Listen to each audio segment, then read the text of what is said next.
The road to Hollowmere stretched endlessly before me, winding through frostbitten woods that pressed against the asphalt like dark, skeletal fingers. The headlights of my car pierced the gloom, illuminating the swirling snow that fell silently, thick and unrelenting. I hadn't been back in years, not since my parents packed up and moved us away after the town's gradual decline. Yet the letter from Caleb had been enough to pull me back. His message was brief, scrawled in his unmistakable handwriting. It read, "They've taken everything. I need your help. Midnight on New Year's Eve. You'll understand when you see." Hollowmere came into view like a ghost town risen from the snow. The houses, once warm and inviting, stood in frozen silence. No Christmas lights blinked merrily from windows, no wreaths adorned doors. The streets were deserted, and an uncanny quiet pressed against the car windows, as if the town itself were holding its breath. I parked outside Caleb's childhood home, a weathered two-story with darkened windows. The house felt heavier than it should have, as if time had forgotten to move within its walls.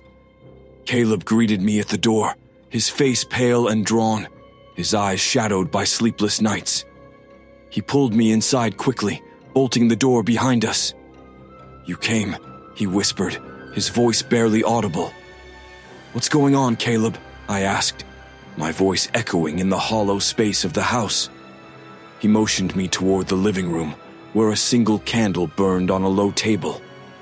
The flickering light cast distorted shadows across the room, making the old furniture seem alive. "It's the silence," Caleb said finally, sinking into an armchair. "It started small, just people speaking less, conversations dying out faster than they should. Then, the whispers came, and now..." He gestured to the window, where frost had crawled over the glass in jagged patterns. "Now, the silence has consumed the town." "What do you mean, consumed?" "They can't speak. No one can." His voice trembled. "They try, but their words are stolen the moment they leave their mouths. I've heard it. It's like their voices are taken somewhere, leaving only the sound of nothing." I wanted to laugh, to dismiss it as hysteria or paranoia. But something in Caleb's face, his desperation, his fear, made my blood run cold. "I need to show you something," he said, standing abruptly. He led me to the front window and wiped away a patch of frost with his sleeve. Outside, the town was a frozen tableau. Snow blanketed the streets, and the dark shapes of houses loomed against the cloudy sky. But it wasn't the stillness that made my stomach twist. It was the windows of the other homes. On each pane, written in jagged frost, were numbers counting down. The house directly across from us read, 2 days, 6 hours. "What is this?" I whispered. Caleb's face was grim. "It's a countdown. When it reaches 0, they're gone, completely, like they never existed." That night I lay on the worn couch in Caleb's living room, staring at the ceiling as the wind howled faintly outside. My mind refused to quiet, circling back to the frost-covered windows and the countdown etched into their surfaces. Sleep didn't come easily, and when it did, it brought no relief. My dreams were a fractured landscape of whispers, faint and fragmented, rising and falling like a ghostly tide. Words I couldn't understand filled my ears, dragging me deeper into a suffocating darkness. I woke abruptly, my breath sharp in the freezing air. The candle had burned out, leaving the room shrouded in shadows. For a moment, the silence pressed so heavily against me that I thought I'd gone deaf. Then I heard it. A whisper, soft and rasping, threading its way through the quiet. I sat up, heart pounding, and strained to locate the source. The sound came from somewhere upstairs, a barely audible susurration that sent shivers down my spine. "Caleb?" I called, my voice trembling. There was no answer, just the whisper growing louder, more insistent. I grabbed the flashlight Caleb had left on the table and ascended the creaking staircase. Each step felt like a challenge, the oppressive silence amplifying the sound of my own breath and the soft groan of the wooden boards beneath my feet. At the top of the stairs, the whisper ceased. The air was colder here, biting and sharp. I turned the flashlight toward the end of the hallway, where a door stood ajar. The faintest flicker of light came from within, casting shadows that danced unnaturally against the walls. I hesitated, every instinct screaming at me to turn back. But something drew me forward, some morbid curiosity I couldn't suppress. Pushing the door open, I found myself in what must have been Caleb's childhood bedroom. The walls were bare, and the furniture was sparse, but the frost-covered window drew my attention. Written in the frost was a single word: midnight. I turned, and that's when I saw them. Faint shapes in the corner of the room, shifting and wavering like smoke caught in the beam of the flashlight. The whisper returned, louder now, and I realized with dawning horror that it wasn't coming from a single source. It was a chorus. I stumbled backward, the flashlight trembling in my grip, and fled the room. Downstairs, Caleb was waiting, his face pale and his hands trembling. "You heard it, didn't you?" he asked. I nodded, unable to speak, the lingering echoes of the whispers still clawing at my mind. "We don't have much time," Caleb said, his voice barely audible. "The countdown is almost over, and when it hits 0, we'll be next." By morning, the whispers were gone, but the oppressive silence remained.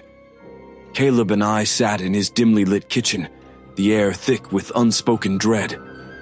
He hadn't said much since I'd come downstairs. His hands shook as he poured coffee, his eyes flicking nervously to the frost-covered windows. "What's next?" I finally asked, breaking the heavy quiet. Caleb stared into his cup, his voice barely above a whisper. "There's a place, on the edge of town, the old church. That's where it all started." "What do you mean, started?" He hesitated, as if weighing whether he should tell me. "The silencer, that's what they called it. It's not a myth, not some old story to keep kids out of trouble. It's real." I leaned forward, my heart pounding. "What is it?" Caleb's voice dropped lower. "A deal. Generations ago, the town was failing. Crops dying, people starving. They made a pact with something they didn't understand. They gave up their voices to save the town, and in return they got prosperity. For a while, it worked, but every New Year's it comes back to collect." I felt a chill that had nothing to do with the cold air. "What does it want now?" "It takes what's left." His voice broke. "Their voices, their memories, everything. It leaves them hollow." A knock at the door shattered the fragile silence. Caleb shot to his feet, motioning for me to stay put. He crept to the door and peered through the peephole. When he opened it, I saw her, a woman standing stiffly on the porch, her face pale and her lips moving soundlessly. "Mrs. Hargrove," Caleb whispered, stepping back. She staggered into the house, her eyes wild with desperation. She grasped at Caleb's arms, mouthing frantic words we couldn't hear. Her breath came in ragged gasps, her hands trembling violently. "What's she trying to say?" I asked, but Caleb was already moving. He grabbed a notepad from the counter and thrust it into her hands. She scrawled a single word before collapsing to the floor, her body shuddering as though caught in some invisible current. The word on the page sent a fresh wave of terror through me. "Run." We didn't run. Instead, we went to the church. The building stood at the edge of town, its spire reaching into the gray sky like a bony finger. The once pristine exterior was weathered and crumbling, ivy choking the stone walls.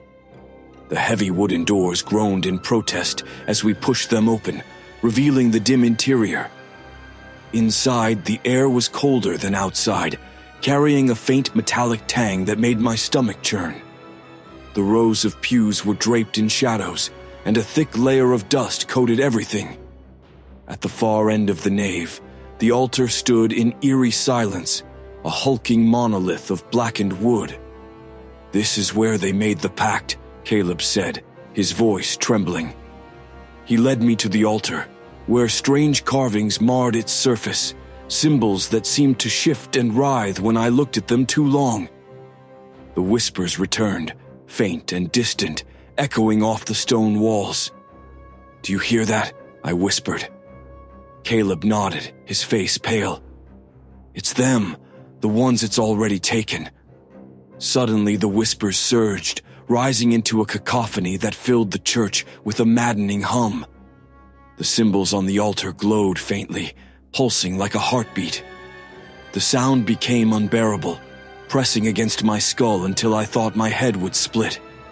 Then it stopped. A single voice echoed through the space, deep and resonant, carrying a weight that made the air seem heavier. "You dare disturb the silence." The voice came from everywhere and nowhere, resonating through the church like the toll of a funeral bell. I spun around, searching for its source, but the shadows remained impenetrable. Caleb stumbled backward, his face ashen. "It's here," he whispered. A figure emerged from the darkness, its form indistinct and shifting, like smoke given shape. Its face, or where a face should have been, was an endless void, drawing in the dim light around it. I felt its presence before I saw it, a cold weight pressing against my chest. "You seek to break the pact," the silencer said, its voice smooth and venomous. "The price must be paid." I couldn't speak, my throat constricting as if invisible hands gripped it. Beside me, Caleb sank to his knees, his eyes wide with terror. "Leave us alone," I finally managed to choke out, though my voice sounded pitiful against the weight of its presence. The silencer laughed, a hollow, echoing sound. "You cannot undo what has been sealed in blood and silence." It extended an arm, and the shadows around it writhed like living things. Caleb let out a strangled cry, clutching at his throat as if the air itself were being pulled from his lungs. "Stop!" I shouted, lurching forward. The silencer turned its void-like gaze to me, and I felt a wave of nausea wash over me. "You would give your voice to save them?" it asked, its tone mocking. I hesitated, every instinct screaming at me to run. But Caleb's gasps spurred me on. "Yes," I said, my voice shaking. "Take mine. Just leave him alone." The silencer loomed closer, the void of its face mere inches from mine. "You offer willingly?" I nodded, my heart pounding. "Then speak," it commanded. With trembling lips, I began to recite the fragments of the incantation Caleb had pieced together. Each word was a struggle, the air thick and heavy. The silencer recoiled, its form distorting as the runes on the altar blazed with light. "You dare defy the silence?" it roared, its voice a hurricane of fury. The church trembled, the walls groaning as the shadows surged toward me. But I kept speaking, the words pouring from my lips with a desperate fervor. Finally, with one last guttural cry, the silencer collapsed into itself, its form dissolving into the darkness. The whispers ceased, leaving the church in a suffocating silence. Caleb lay motionless on the floor, his breath shallow but steady. But when I tried to call his name, no sound escaped my lips. The silence was absolute. It wrapped around me like a shroud, suffocating and oppressive. My voice, my last defense, was gone. I clutched my throat, but no sound emerged, not even the ragged gasps of my breathing. The absence of noise was a void that pressed against my ears, louder than any scream. Caleb stirred on the cold stone floor of the church, his movements sluggish. I stumbled to his side, shaking him gently. His eyes fluttered open, glassy and unfocused. "You did it," he mouthed, the words forming silently on his lips. I didn't nod. I didn't respond. I couldn't. The air was heavy with the aftermath of the silencer's retreat. The shadows that had once writhed and slithered now hung limp and motionless, like blackened cobwebs clinging to the corners of the church. The runes on the altar had faded, but their shapes lingered in my vision, burned into my mind like afterimages of a terrible dream. I helped Caleb to his feet, and we staggered toward the door. Each step felt like an eternity, the weight of what had transpired crushing me. As we passed the pews, I felt their accusing stares. The church was empty, but it was not abandoned. Something lingered in the walls, in the cracks of the stone, in the shadows that never quite faded. When we stepped outside, the cold night air bit at my skin, but it did little to banish the oppressive silence. The town stretched before us, blanketed in snow that seemed black in the moonlight. The frost-covered windows still bore the countdowns, their jagged numbers frozen in place. But something had changed. In the house across the street, a light flickered to life. Then another, and another. One by one, the houses stirred, their windows glowing faintly, as though the town itself were waking from a long and dreadful slumber. Caleb gripped my arm, his eyes wide. He opened his mouth to speak, but the moment he tried, the light in the nearest house sputtered and died. I shook my head sharply, urging him to stop. Whatever tenuous balance we had restored was fragile, dangerously so. We made our way back to his home in silence, our footsteps crunching softly in the snow. The house was just as we had left it, the candle still guttering weakly on the table. Caleb sank into a chair, his face pale and lined with exhaustion.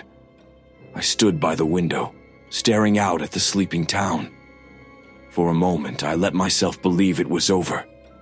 The silencer was gone, the whispers silenced, the countdowns halted. But deep down, I knew the truth. The pact was broken, but the scars remained. As I turned from the window, I caught sight of my reflection in the frost-covered glass. My face stared back at me, pale and hollow, but something was wrong. My lips were moving, forming words I couldn't hear. I stumbled back, heart pounding, as the reflection grinned, a jagged, cruel smile that wasn't my own. A soft sound broke the silence. Tick. It was faint at first, barely audible, but it grew louder, more insistent. A rhythmic pulse, like the beat of a drum or the slow toll of a bell. Tick. I turned to Caleb, but he was slumped in the chair, his eyes closed, his breathing shallow. The sound continued, filling the room, though its source was nowhere to be found. Tick. And then I understood. The silence wasn't gone. It was waiting. The countdown hadn't stopped. It had simply reset. As the first rays of dawn broke over Hollowmere, the ticking faded, leaving behind a quiet so deep it felt alive. The town stirred cautiously, its people stepping out into the snow, their faces pale and wary. They didn't speak. They didn't dare. And as I watched them, the weight of my own silence pressing down on me, I felt it again. A presence in the shadows, a lingering whisper at the edge of hearing. The silencer wasn't finished. It never would be.